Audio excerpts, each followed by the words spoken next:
The Owl by Aaron Shotwell, narrated by Otis Jiry.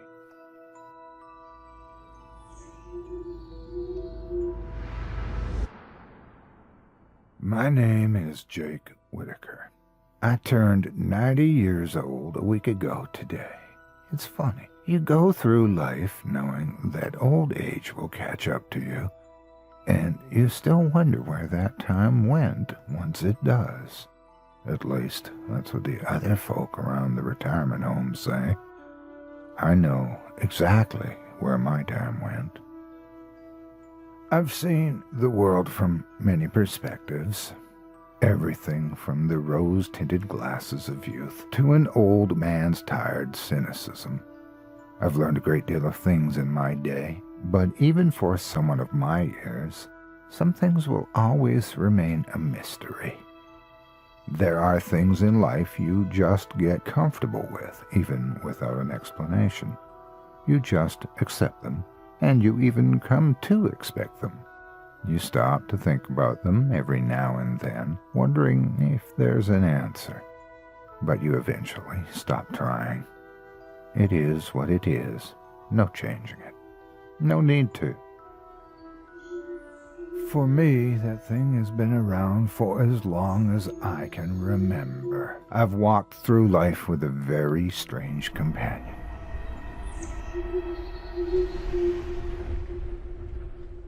My grandfather died in the fall of 1931. It wasn't anything tragic. It was just his time. He survived until he eventually became senile. His life was already over as far as I was concerned. Sure, I was sad to see him go, just the same as any other little boy would be. But I watched him fade away, and I knew he wasn't my grandfather anymore. He just wasn't in there. He was gone.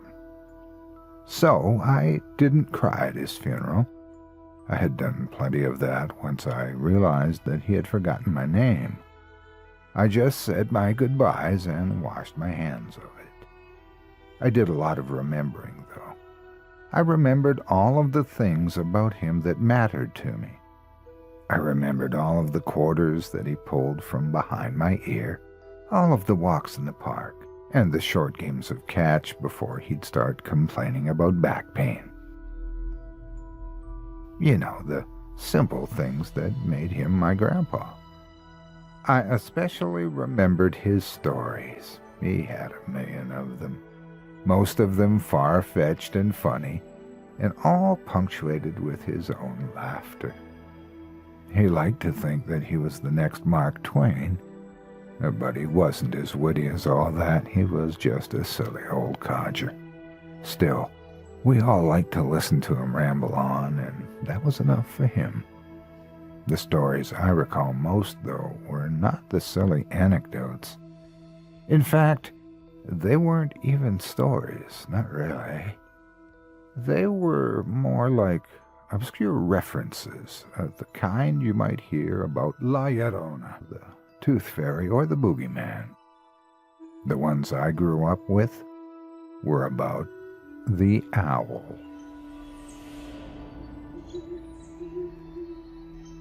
There was a difference between the owl and those other creatures, though.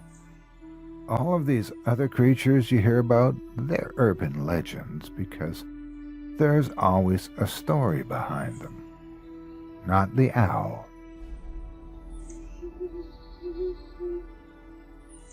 Grandpa never told us what the owl was, where it came from, or what it did.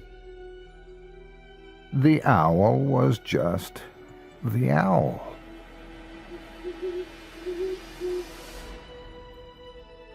The references were never consistent either. We didn't know if we were supposed to fear it or feel safe because of it. One night, he'd tell us not to be afraid of monsters under the bed because the owl would keep them away. Another day, he'd tell us not to tell fibs or eat candy before dinner because the owl was watching.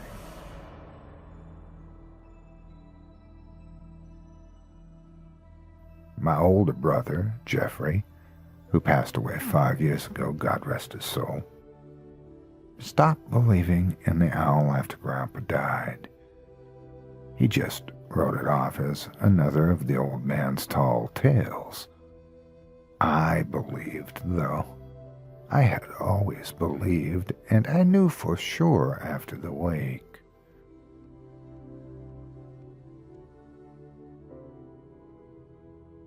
Everyone took turns walking by his open casket to say their final goodbyes, commenting on how peaceful he looked and saying he was in a better place, the usual remarks for the occasion. And then it was my turn. I was only 9 years old, and I still hadn't reached my growth spurt, so I had to stand on my toes a bit to see. The first thing I saw was Grandpa's face in profile, expressionless and pale, and it choked me up the way you'd expect. It was also my first experience with death, so I was much too disturbed to look for long. Then I saw something that no one else seemed to notice. Or, if they did, they didn't make any mention of it. It was tucked away discreetly between the sleeve of his coat and the casket's white silk lining, protruding no more than an inch between them. Just enough to grab my attention. It was a feather. It was long and beautiful. A tuft of snowy white down at the base of the quill, pure silver white with faint stripes of gray along the vein. It seemed so deliberately placed, but I hadn't seen anyone else put it there, and I had been nervously watching the line of mourners move ahead of me the entire time. I almost reached for it, but I knew it wouldn't be proper. For a moment, I forgot about my grandpa.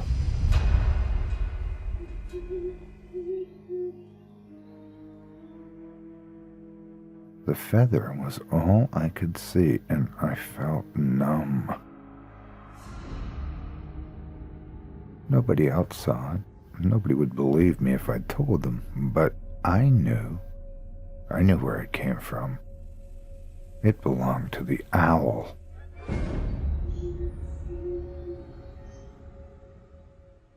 That night was a restless one for me, the first of many. It was a long time before I could sleep comfortably again, because that was the night when it first paid me a visit, in the moonlight. I could just make it out. It was perched on a tree branch just outside my bedroom window, a large and striking great horned owl.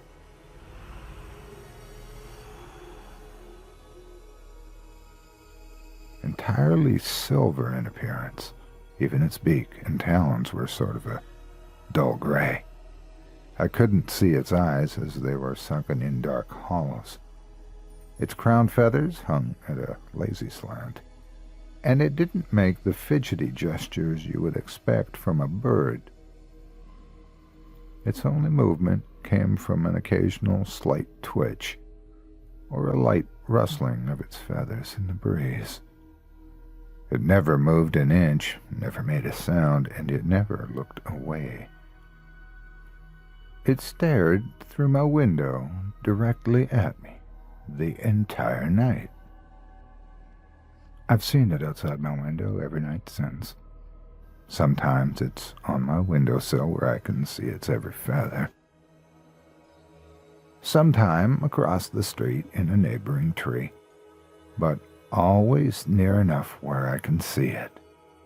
It was there when I lost my virginity, and I lay awake staring at it as my partner for the night slept soundly in my embrace. It was there during the first night I spent in my first apartment, an apartment in downtown Los Angeles, far from where anyone would expect to see such a bird. It was there on my wedding night, watching me from the window of our new home while I held my bride close.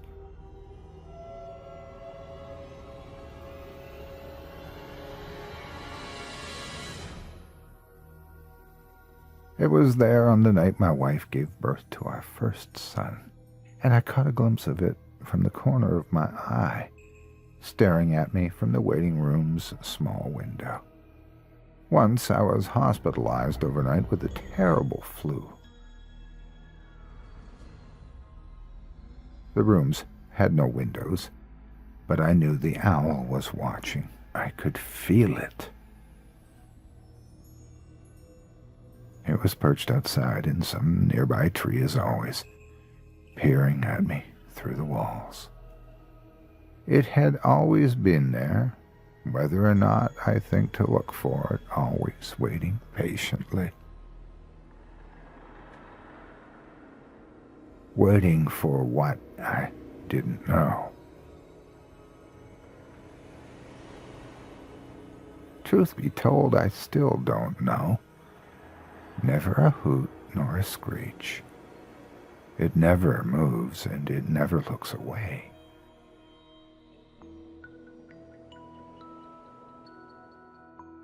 In the latter years of my life, I think I began to understand my grandfather a little better.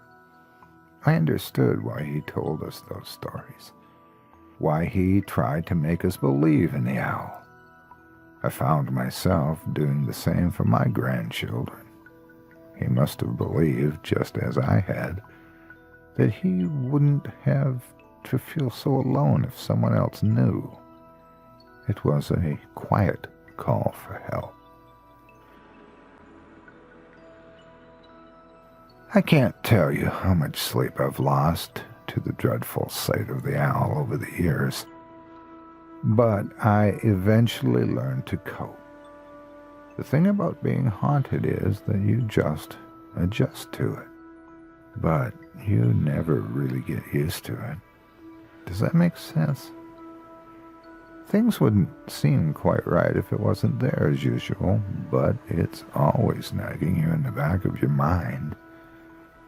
You can never ignore it even if you want to. So instead, you try to live with it. You try to make peace with it, and it becomes a routine. For a while, I even tried to interact with the owl, though I don't know what compelled me. Perhaps I wanted to understand the thing, or just to see it do something, anything, other than sit there in silence and stare at me. Maybe I'd teach it some tricks to fetch my slippers or deliver letters.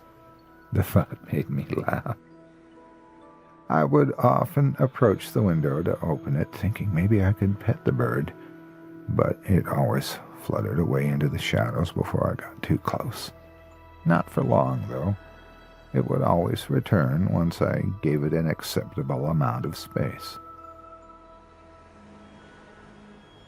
Sometimes I would place a chair across the window, at a distance the owl allowed, of course.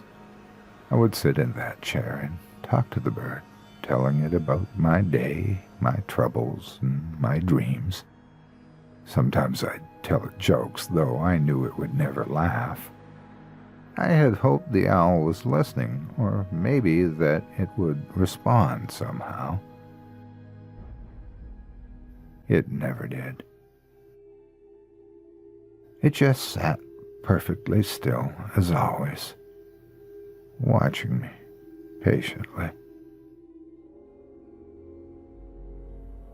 The owl has been my strange companion, even during these final days of my life.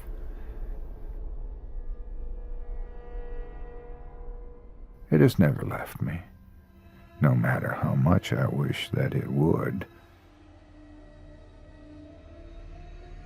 I've been sick lately, and I don't have much time left. The nurses know it. The other residences know it, and I think the owl knows it too.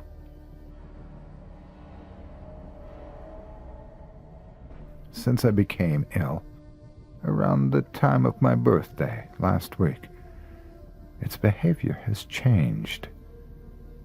It has begun to move, an anxious little shuffle, and it tilts its head from time to time in that impossible way unique to an owl. I can see its eyes now, dull amber beads and pupils wide with anticipation.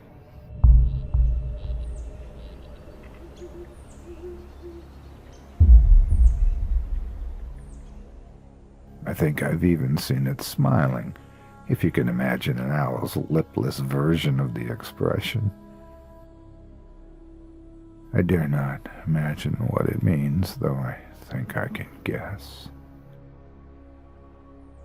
I can see it outside my window, even as I write this story.